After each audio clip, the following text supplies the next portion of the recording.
heureux. Mais si nous regardons à la loi de Moïse, nous sommes tous condamnés. Depuis notre naissance, nous avons entendu le vol n'est pas bien, le mensonge n'est pas bien, ceci n'est pas bien. Bien-aimé, qui parmi nous n'a jamais menti? Que si Jésus descend, que celui qui n'a jamais menti vient, qui ira?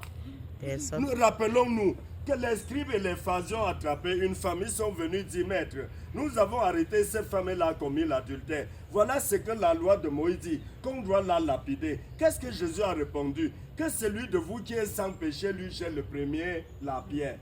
Qui a jeté la pierre contre cette femme?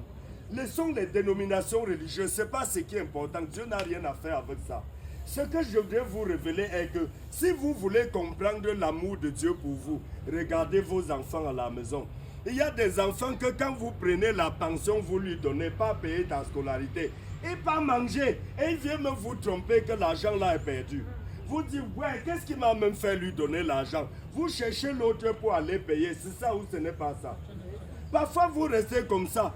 Les enfants vous nuisent, c'est-à-dire les enfants pensent qu'ils fréquentent pour vous. Ils ne savent pas que l'école là c'est pour leur vie. À tout moment, quand Dieu me donne l'occasion d'être en classe avec eux, je leur dis, pendant que papa vit, ta part qu'il donne, c'est ta pension qu'il paye là. Pendant que mon père était malade, mourant à l'hôpital de Ngorbeti à Yaoundé, j'étais en train de rationner ma femme. Je payais la pension de mes enfants et leurs cahiers. Je n'ai pas porté tout mon argent pour aller verser à l'hôpital parce que mon père était malade. Tout le monde cotisait, j'ai donné aussi ma part. Mais le reste est parti où? À l'école des enfants, à leur nutrition aussi. Alors à tout moment, je peux leur dire, l'école que les parents payent là, si tu es un homme, tu fréquentes pour toi et tes enfants. Si tu es une fille, tu fréquentes pour ton mari et tes enfants. Ne pensez pas que vous êtes en train de fréquenter pour les enfants.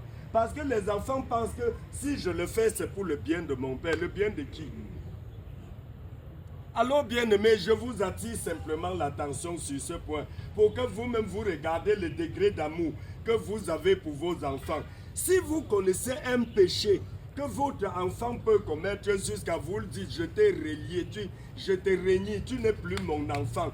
Dans mon cœur, je t'oublie. Le péché là, c'est quoi?